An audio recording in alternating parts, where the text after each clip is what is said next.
ನಮಸ್ಕಾರ ಸ್ಟೂಡೆಂಟ್ಸ್, ನಾನು ನಿಮ್ಮ ಬಯೋಸಖಿ ದೇವಿ ಶಿಲ್ವಂತ್. ಎಷ್ಟೊಂದು ಜನ ಸ್ಟೂಡೆಂಟ್ಸ್ ಎಕ್ಸಾಮ್ 2 ಬರೆಯೋಕೆ ಹೋಗ್ತಾ ಇದ್ದೀರಾ.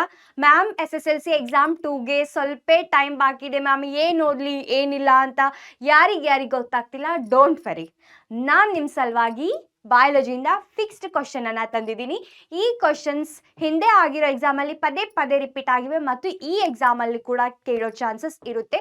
ಸೊ ಸ್ಟೂಡೆಂಟ್ಸ್, ಈ 5 ಚಾಪ್ಟರಿಂದ ಬಯಾಲಜಿಯಲ್ಲಿ ಇರೋ 5 chapter, life processes, control and coordination, how do organisms reproduce, heredity and our environment, ಈ 5 ಚಾಪ್ಟರ್ ಇಂದ ನಾನು ಕ್ವಶನ್ ಅನ್ನ ತಂದಿದ್ದೀನಿ. ಲೈಫ್ ಪ್ರೊಸೆಸಸ್ ಇಂದ ಮೊದಲು ಕ್ವಶನ್ ಅನ್ನ ನೋಡ್ಕೋತಾ ಹೋಗೋಣ. ಸೊ ಮನುಷ್ಯರಲ್ಲಿ ಆಕ್ಸಿಜನ್ ಮತ್ತು ಕಾರ್ಬನ್ ಡೈಆಕ್ಸೈಡ್ಗಳ ಸಾಗಾಣಿಕೆ ಹೇಗೆ ನಡೆಯುತ್ತದೆ? ಓಕೆ, ಆಕ್ಸಿಜನ್ ಅಂಡ್ ಕಾರ್ಬನ್ ಡೈಆಕ್ಸೈಡ್ಗಳ ಸಾಗಾಣಿಕೆ ಹೇಗೆ ನಡೆಯುತ್ತದೆ ಅಂತ ಪ್ರಶ್ನೆ. How oxygen and carbon dioxide transported in humans. Okay, ತಪ್ಪದೇನೆ ಓದ್ಕೊಳ್ಳಿ. ಮತ್ತೊಂದು ಕ್ವಶನ್ ನೋಡ್ಬೇಕಾದ್ರೆ, ಇಮ್ಮಡಿ ರಕ್ತ ಪರಿಚಲನೆಯ ಮಹತ್ವವನ್ನು ತಿಳಿಸಿ. State the importance of double circulation. That the ventricles of the human heart have thick walls. Okay, ಮಾನವನ ಹೃದಯದ ಹೃತ್ಕುಕ್ಷಿಗಳು ದಪ್ಪ ಭಿತ್ತಿಯನ್ನು ಹೊಂದಿವೆ ಏಕೆ? In mammals and birds, it is necessary to separate oxygenated and deoxygenated blood. ಸನಿಗಳು ಮತ್ತು ಪಕ್ಷಿಗಳಲ್ಲಿ ಆಕ್ಸಿಜನ್ ಯುಕ್ತ ಮತ್ತು oxygen ರಿಕ್ತ ರಕ್ತವನ್ನು ಬೇರ್ಪಡಿಸುವುದು, ಪ್ರತ್ಯೇಕಿಸುವುದು ಅವಶ್ಯಕತೆ ಇದೆ ಏಕೆ ಅಂತ ಕ್ವಶನ್ ಕೇಳಬಹುದು. ಪರಪೋಷಕ ಜೀವಿಗಳು ಆಹಾರವನ್ನು ಸೇವಿಸಿ ಬಳಸಿಕೊಳ್ಳುವ ಯಾವುದಾದರೂ 3 ವಿಧಾನಗಳನ್ನು ಒಂದೊಂದು ಉದಾಹರಣೆಯೊಂದಿಗೆ ತಿಳಿಸಿ. Explain the nutritive mode in amoeba. Okay, so ಈ ತರ ಕ್ವಶನ್ಸ್, ನ್ಯೂಟ್ರಿಷನ್ ಮೇಲೆ ಈ ತರ ಕ್ವಶನ್ಸ್ ನಿಮಗೆ ಬರೋ ಚಾನ್ಸಸ್ ಇರುತ್ತೆ. ಓಕೆನಾ? ಸಸ್ಯಗಳಲ್ಲಿ ಆಹಾರ ವಸ್ತುಗಳ ಸ್ಥಾನಾಂತರಣ ಕ್ರಿಯೆಯನ್ನು ವಿವರಿಸಿ. Okay, the process of transport of nutrients in plants. Okay, translocation ಮೇಲೆ, ಫ್ಲೋಯಮ್ ಅಂಡ್ xylem ಫಂಕ್ಷನ್ಸ್ ಮೇಲೆ ನಿಮಗೆ ಕ್ವಶನ್ ಕೇಳೋ ಚಾನ್ಸಸ್ ಇರುತ್ತೆ ಸ್ಟೂಡೆಂಟ್ಸ್. ಓಕೆನಾ? ಮಾನವನ ಸಣ್ಣ ಕರಳಿನಲ್ಲಿ ನಡೆಯುವ ಜೀರ್ಣಕ್ರಿಯೆಯನ್ನು ವಿವರಿಸಿ. One of the important question. Okay, the digestion process in small intestine. How is urine produced in human body? Okay. State any 2 methods used by plants to excrete waste product. Already ಈ question ಅನ್ನ ಕೇಳಿದ್ರು. Which process help in transporting water to the higher parts of the plant? ಸಸ್ಯದ ಎತ್ತರ ಭಾಗಗಳಿಗೆ ನೀರನ್ನು ಸಾಗಿಸಲು ಸಹಾಯ ಮಾಡುವ ಪ್ರಕ್ರಿಯೆ ಯಾವುದು? ಮತ್ತೆ ಈ ತರ ನಿಮ್ಗೆ ಏನ್ ಕೇಳ್ತಾರೆ, ಎನ್ಸೈಮ್ಸ್ ಅನ್ನ ಕೊಡ್ತಾರೆ. ಎನ್ಸೈಮ್ಸ್ ಕೊಟ್ಬಿಟ್ಟು ಎನ್ಸೈಮ್ಸ್ ಇನ್ ಫಂಕ್ಷನ್ಸ್ ಬರೀರಿ ಅಂತ ಅಂತಾರೆ. ಅಂದ್ರೆ ಕಿಣ್ವಗಳ ಹೆಸರನ್ನು ಕೊಟ್ಟು, ಲೈಕ್ ಟ್ರಿಪ್ಸಿನ್ ಇರ್ಬಹುದು, ಅಮೈಲೇಸ್ ಇರಬಹುದು, ಲೈಪೇಸ್ ಇರಬಹುದು, ಪೆಪ್ಸಿನ್ ಇರಬಹುದು, ಈ ತರ ಏನ್ ಮಾಡ್ತಾರಪ್ಪ ಅಂತಂದ್ರೆ ಕಿಣ್ವಗಳ ಹೆಸರು ಕೊಟ್ಟು ಅದರ ಕಾರ್ಯ ತಿಳಿಸಿ ಅಂತ ಬರೀತಾರೆ. ಅಥವಾ ಸಮಟೈಮ್ಸ್ ಏನ್ ಮಾಡ್ತಾರಂತಂದ್ರೆ ಕಾರ್ಯ ಕೊಟ್ಬಿಟ್ಟು ಕಿಣ್ವಗಳ ಹೆಸರು ಬರೆಯಿರಿ ಅಂತ ಕೂಡ ನಿಮ್ಗೆ ಪ್ರಶ್ನೆ ಕೇಳ್ಬಹುದು. ಓದ್ಕೊಳ್ಳಿ. xylem ಅಂಗಾಂಶದ ಕಾರ್ಯ ಮತ್ತು ಫ್ಲೋಯಮ್ ಅಂಗಾಂಶದ ಕಾರ್ಯಗಳೊಂದಿಗೆ ಹೋಲಿಸಿ ಅಂತ ಪ್ರಶ್ನೆ. ದ್ಯುತಿ ಸಂಶ್ಲೇಷಣೆಗೆ ಅಗತ್ಯವಾದ ಅಂಶಗಳು ಯಾವುವು? ಈ ಪ್ರಕ್ರಿಯೆಯಲ್ಲಿ ಜರುಗುವ ಘಟನೆಗಳನ್ನು ತಿಳಿಸಿ. ಈ ಪ್ರಕ್ರಿಯೆಯನ್ನು ಸರಿದೂಗಿಸುವ ರಾಸಾಯನಿಕ ಸಮೀಕರಣದ ಮೂಲಕ ವ್ಯಕ್ತಪಡಿಸಿ. One of the important question. What are the elements required in photosynthesis and state the events. Okay, events that are occurring during what? Photosynthesis, and express this process through a balanced chemical equation. Okay, ತಪ್ಪದೇನೆ ಈ question ಅನ್ನ ಓದ್ಕೊಳ್ಳಿ. ವಾಯುವಿಕ ಉಸಿರಾಟದಲ್ಲಿ glucose ಹೇಗೆ ಶಕ್ತಿಯ ಅಣುವಾಗಿ ಪರಿವರ್ತನೆ ಆಗುತ್ತದೆ? How is glucose converted into energy molecules in the aerobic respiration. ನಾನು already ಎಷ್ಟೊಂದು marathon ಕ್ಲಾಸಲ್ಲಿ, ಒನ್ ಶಾರ್ಟ್ ರಿವಿಷನ್ ಸೆಷನಲ್ಲಿ ಈ ಎಲ್ಲ ಕ್ವಶನಿನ ಆನ್ಸರ್ಸ್ ಕೂಡ ನಾನು ಹೇಳಿದ್ದೀನಿ. ಎಷ್ಟೊಂದು ಲೈವ್ಸ್ ಮತ್ತು ರಿಕಾರ್ಡೆಡ್ ಕ್ಲಾಸಸ್ ನಿಮಗೆ PW 8, 9, 10 ಕನ್ನಡ ಚಾನಲಲ್ಲೇ, ಫೌಂಡೇಶನ್ ಚಾನಲಲ್ಲಿ ನಿಮಗೆ ಸಿಗುತ್ತೆ. ಓಕೆನಾ ಸ್ಟೂಡೆಂಟ್ಸ್? ಸೊ ಯಾವುದೇ ರೀತಿ ಭಯ ಪಡೋದು ಬೇಡ. ಮುಂದಿನ ಚಾಪ್ಟರ್ಗೆ ಹೋಗೋಣ. ಕಂಟ್ರೋಲ್ ಅಂಡ್ ಕೋಆರ್ಡಿನೇಷನ್, ನಿಯಂತ್ರಣ ಮತ್ತು ಸಹಭಾಗಿತ್ವ ಚಾಪ್ಟರ್. ಸಸ್ಯಗಳಲ್ಲಿ ಹಾರ್ಮೋನ್ಗಳ ಕಾರ್ಯ ಏನು ಅಂತ. ಸೊ ಇಲ್ಲಿ ನಾನು ಕಾಮನ್ ಆಗಿ ಒಂದು ಕ್ವಶನ್ ತಂದಿದ್ದೀನಿ, ಆದ್ರೆ ಹಾರ್ಮೋನ್ಸ್ಗಳ ಹೆಸರು ಬರುವುದು. ಓಕೆ, ಆಕ್ಸಿನ್ ಇರಬಹುದು, ಓಕೆ, ಆಪ್ಸಿಸಿಕ್ ಆಸಿಡ್ ಇರಬಹುದು, ಇಥೈಲಿನ್ ಇರಬಹುದು, ಗಿಬ್ಬರ್ಲಿನ್ಸ್ ಇರಬಹುದು, ಓಕೆ, ಸೈಟೋಕೈನಿನ್ ಇರಬಹುದು. ಈ ತರ ಹಾರ್ಮೋನ್ಸ್ಗಳ ಹೆಸರು ಕೊಟ್ಟು ಅದರ ಫಂಕ್ಷನ್ ಬರೀರಿ ಅಂತ ಅನ್ಬೋದು. ಅಥವಾ ಫಂಕ್ಷನ್ ಕೊಟ್ಬಿಟ್ಟು ಆ ಹಾರ್ಮೋನ್ ಹೆಸರು ಬರೀರಿ ಅಂತ ಕ್ವಶನ್ ಕೇಳಬಹುದು. ಪ್ಲಾಂಟ್ ಹಾರ್ಮೋನ್ ಮತ್ತೆ ಹ್ಯೂಮನ್ ಹಾರ್ಮೋನ್ಸ್ ತಪ್ಪದೇನೆ ಓದ್ಕೊಳ್ಬೇಕು ಸ್ಟೂಡೆಂಟ್ಸ್. ಇದ್ರ ಮೇಲೆ ಪಕ್ಕಾ ಕ್ವಶನ್ ಬಂದೇ ಬರುತ್ತೆ, ಬರ್ಕೊಂಡಿಟ್ಕೊಳ್ಳಿ. ಬಂದೇ ಬರುತ್ತೆ ಕ್ವಶನ್, ಮಿಸ್ ಮಾಡೋ ಹಾಗೆ ಇಲ್ಲ. Next, name the structure given below. What is the common function? Mention the function of the part A and C. ಈ ಥರ ಇದೇನು ರಿಫ್ಲೆಕ್ಸ್ ಆರ್ಕ್ ಇದೆ ಅಲ್ವಾ, ಈ ಡಯಾಗ್ರಾಮ್ ಮೇಲೆ ಕ್ವಶನ್ ಕೇಳೋ ಚಾನ್ಸಸ್ ಇದೆ. ಓಕೆ, ಇದು ಪರಾವರ್ತಿತ ಚಾಪ, ಪರಾವರ್ತಿತ ಪ್ರತಿಕ್ರಿಯೆಗಳು ಏನು ಕ್ವಶನ್ ಬರುತ್ತೇವಲ್ಲ ಅದ್ರ ಮೇಲೆ ಕ್ವಶನ್ ಕೇಳೋ ಚಾನ್ಸಸ್ ಇರುತ್ತೆ. ಓಕೆನಾ ಸ್ಟೂಡೆಂಟ್ಸ್? ಅಷ್ಟೇ ಅಲ್ಲದೆ next, reflective arcs can be considered more effective for rapid responses justify. Okay, ಪರಾವರ್ತಿತ ಚಾಪಗಳು ಶೀಘ್ರ ಪ್ರತಿಕ್ರಿಯೆಗಳಿಗೆ ಹೆಚ್ಚು ಪರಿಣಾಮಕಾರಿಯಾಗಿದೆ ಎಂದು ಪರಿಗಣಿಸಬಹುದು, ಸಮರ್ಥಿಸಿ. When a plant perceives light from one direction, it appears to bend towards the direction of the light. Analyze the reason for this process. ಈ ಥರ ಪ್ರಶ್ನೆನ ಟ್ವಿಸ್ಟ್ ಆಗಿ ಮಾಡಿ ಕೇಳೋ ಚಾನ್ಸಸ್ ಕೂಡ ಇದೆ.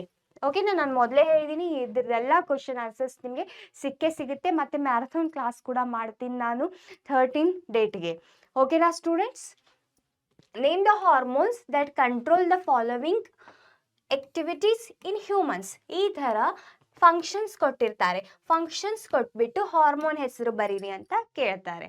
ಓಕೆ, ಅಥವಾ ಈ ಹಾರ್ಮೋನ್ ಯಾವ ಗ್ಲ್ಯಾಂಡ್ಸ್ ಇಂದ ಸಿಕ್ರೀಟ್ ಆಗುತ್ತೆ, ಈ ಹಾರ್ಮೋನ್ ಯಾವ ಗ್ರಂಥಿಯಿಂದ ಸಿಕ್ರೀಟ್ ಆಗುತ್ತೆ ಅಂತ ಕೂಡ ಕ್ವಶನ್ ಕೇಳ್ತಾರೆ.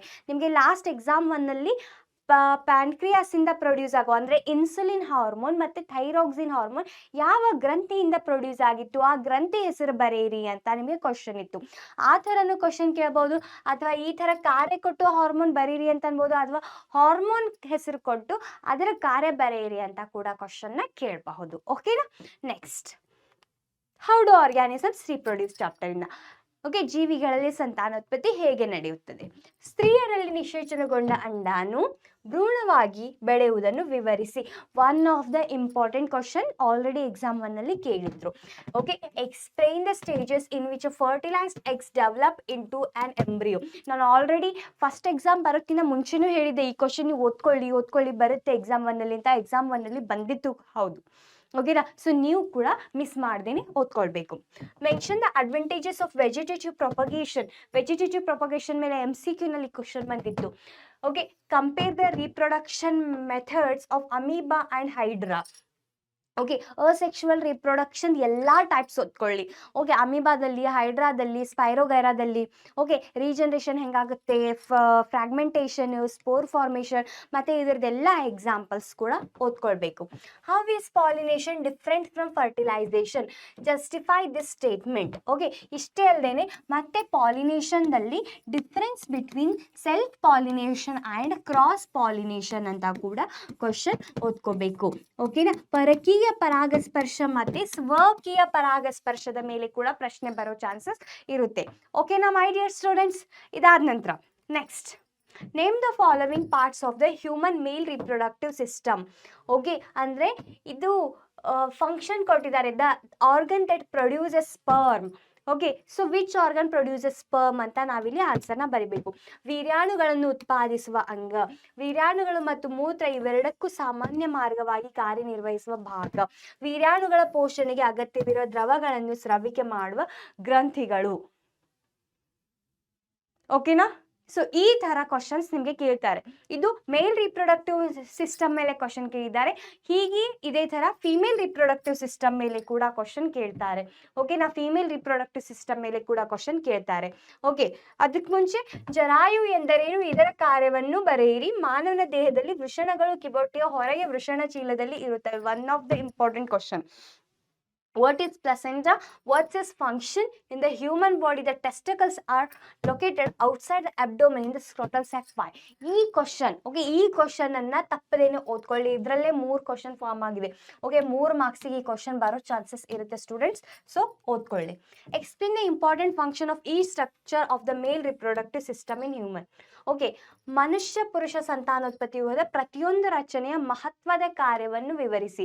ಅಂದರೆ ಮನುಷ್ಯರ ಪುರುಷ ಸಂತಾನೋತ್ಪತ್ತಿ ವ್ಯೂಹದಲ್ಲಿರುವ ಯಾವ್ಯಾವ ಭಾಗಗಳಿರ್ತಾವಲ್ಲ ಆ ಭಾಗಗಳನ್ನು ಕೂಡ ಬರಿಬೇಕು, ಹೆಸರನ್ನು ಕೂಡ ಬರಿಬೇಕು. ಕೆಲವೊಂದು ಸರಿ ಡೈಗ್ರಾಮ್ಸ್ ಅನ್ನ ಯೂಸ್ ಮಾಡಿಕೊಂಡು ಕೂಡ ಕ್ವಶನ್ ಅನ್ನ ಕೇಳ್ತಾರೆ. So mail reproductive system and female reproductive system diagram ಮೇಲೆ ಕೂಡ ಫೋಕಸ್ ಮಾಡಬೇಕು. Okay, pollen tube growth, pollen germination ಏನ್ ಡೈಗ್ರಾಮ್ ಇದೆ ಅಲ್ವಾ, ಅದು ಕೂಡ ನೀವು ಪ್ರಾಕ್ಟೀಸ್ ಮಾಡಬೇಕು ಇದರಲ್ಲಿ. ಅಷ್ಟೇ ಅಲ್ಲದೇನೆ ಮತ್ತೆ ಹೇಳ್ತೀನಿ ಡೈಗ್ರಾಮ್ಸ್ ಯಾವ್ಯಾವ ಅಂತ. ಹಾರ್ಟ್ ಡೈಗ್ರಾಮ್ ಪ್ರಾಕ್ಟೀಸ್ ಮಾಡಿ, ಬ್ರೈನ್ ಡೈಗ್ರಾಮ್ ಪ್ರಾಕ್ಟೀಸ್ ಮಾಡಿ, ನ್ಯೂರಾನ್ ಡೈಗ್ರಾಮ್ ಪ್ರಾಕ್ಟೀಸ್ ಮಾಡಿ, ರಿಫ್ಲೆಕ್ಸ್ ಆರ್ಕ್ ಡಯಾಗ್ರಾಮ್ ಪ್ರಾಕ್ಟೀಸ್ ಮಾಡಿ. ಈ ಡಯಾಗ್ರಾಮ್ಸನ್ನು ಮತ್ತು ಸ್ಟೊಮ್ಯಾಟೋ ಡಯಾಗ್ರಾಮ್, ಈ ಡಯಾಗ್ರಾಮ್ಸನ್ನು ತಪ್ಪದೇನೆ ಪ್ರಾಕ್ಟೀಸ್ ಮಾಡಬೇಕು. ಓಕೆನಾ? ಮನುಷ್ಯರಲ್ಲಿ ಹೆಣ್ಣು ಸಂತಾನೋತ್ಪತ್ತಿ ವ್ಯೂಹದ ಪ್ರತಿಯೊಂದು ರಚನೆಯ ಕಾರ್ಯವನ್ನು ವಿವರಿಸಿ. ಇದು ವಿವರಣೆನೂ ಕೂಡ ಓದ್ಕೊಳ್ರಿ ಮತ್ತು ಇದ್ರದ್ದು ಡಯಾಗ್ರಾಮ್ ಕೂಡ ಓದ್ಕೊಳ್ಬೇಕು, ಡಯಾಗ್ರಾಮ್ ಕೂಡ ಪ್ರಾಕ್ಟೀಸ್ ಮಾಡ್ಕೋಬೇಕು. ಓಕೆ, ನಂತರ ಹೆರಿಡಿಟಿ ಚಾಪ್ಟರಿಂದ ಅನುವಂಶೀಯತೆಯಿಂದ ಯಾವ್ಯಾವ ಪ್ರಶ್ನೆ ಬರುತ್ತೆ ನೋಡೋಣ. ತಂದೆಯೊಬ್ಬನೇ ಮಗುವಿನ ಲಿಂಗವನ್ನು ನಿರ್ಧರಿಸಲು ಹೊಣೆಗಾರನಾಗುವನು ಏಕೆ? ಯಾಕಂತಂದ್ರೆ XY ವರ್ಣತಂತುಗಳು ಇರುತ್ತೆ. ಓಕೆ, ಅದನ್ನೇ ನೀವೇನು ಮಾಡಬೇಕು, ಎಕ್ಸ್ಪ್ಲೇನ್ ಮಾಡಿ ಬರಿಬೇಕು. Only the father is responsible for determining the sex of the child, why ಅಂತ ಪ್ರಶ್ನೆ. ದ್ವಿತಳೀಕರಣ ಎಂದರೇನು, ಏಕತಳೀಕರಣ ಎಂದರೇನು, ದ್ವಿತಳೀಕರಣ ಎಂದರೇನು, ಈ ತರ ಪ್ರಶ್ನೆ ಕೇಳ್ತಾರೆ. ಓಕೆನಾ? ಮೆಂಡೆಲ್ರ ದ್ವಿತಳೀಕರಣ ಪ್ರಯೋಗದ F2 ಪೀಳಿಗೆಯಲ್ಲಿ ದೊರೆತ ಸಸ್ಯಗಳ ಅನುಪಾತವೇನು? ಓಕೆ, ಸಸ್ಯಗಳ ಅನುಪಾತ ಕೇಳ್ತಾ ಇದ್ದಾರೆ. ಸೊ ಇಲ್ಲೆಲ್ಲ ನೀವು ಅನುಪಾತಗಳನ್ನು ನೆನಪಿಡಬೇಕು.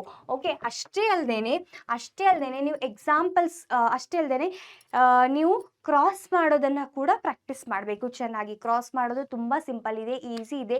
ನಾನು ಕ್ಲಾಸ್ ಮಾಡೋ ಟೈಮಿಗೆ ಎಲ್ಲ ಮ್ಯಾರಥಾನ್ ಸೆಷನಲ್ಲಿ ಹೇಳ್ಕೊಟ್ಟಿದ್ದೀನಿ ಸ್ಟೂಡೆಂಟ್ಸ್.